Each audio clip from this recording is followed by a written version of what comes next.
নমস্কাৰ বন্ধুসকল, কি খবৰ? ভালে আছেনে?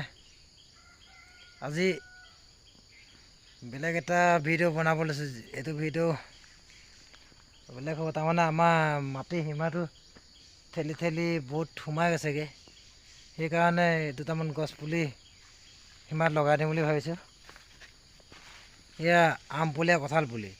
তাৰমানে কেলৈ লগৰ কালি আমাৰ ঢাপ মৰা আছিলে, দেখাম বাৰু। ঢাপটোৰ পৰা এফুটমান ভিতৰত আমাৰ কলগছ আছিলে। সেই কলজোপাই কৈছে বোলে তাৰ জোৱাইকৰ কল। সীমা ঢাপৰ এফুটৰ ভিতৰত থকা কলজোপা সিহঁতৰ কেনেকৈ হ'ব? আমি নিজেই ৰোৱা কল, আমি আগতে কিনা মাটি। ঠিক ধৰি লওক আপোনালোকক এতিয়া দেখাম। আৰু সীমাতে পূৰা আমি আম পুলি আৰু কঁঠাল পুলি লগাই দিছোঁ। এতিয়া লগাম আৰু লগোৱা নাই, লগাবলৈ ষ্টাৰ্ট কৰিম। ঠিক আছে, আপোনালোকে ভিডিঅ'টো প্ৰথমবাৰ শেষলৈকে চাব। আৰু যদি চেনেলটো নতুনকৈ চাই আছে ভিডিঅ', আপুনি লাইক, কমেণ্ট, শ্বেয়াৰ, ছাবস্ক্ৰাইব কৰি দিব। ঠিক আছে, তো বন্ধুসকল কামটো ষ্টাৰ্ট কৰি দিব লৈছোঁ।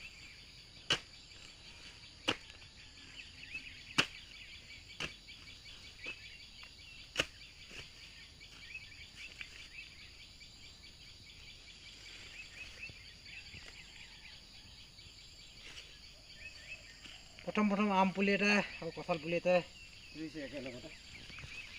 চাওঁ কোনটো আছে।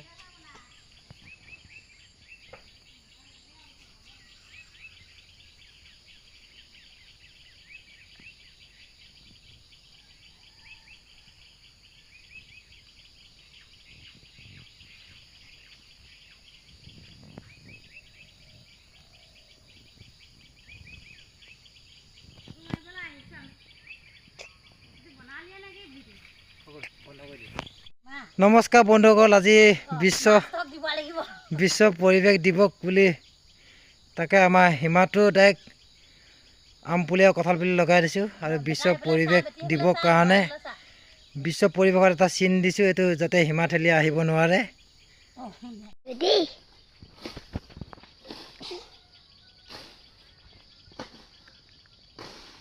বন্ধুসকল চাওক, এইটো খাল, এইটো খাল দেখা পাইছে। খালৰ ভিতৰতে আছে আমাৰ কলজোপা। তো সিহঁতক আমি নিজেই ৰোৱা কল।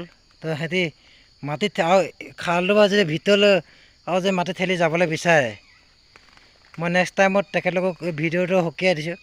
নেক্সট টাইমত হ'লে তেখেতলোকে ডিঙি থৈ যাব লাগিব।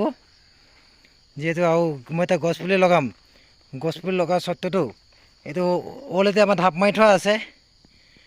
ঢাপ মাৰি থোৱাৰ পিছতো তেখেতলোকে ঠেলি সোমাই যাবলৈ বিচাৰি আছে। আৰু যদি বিচাৰে মই এতিয়া গছপুলি লগাম, তেখেতলোকে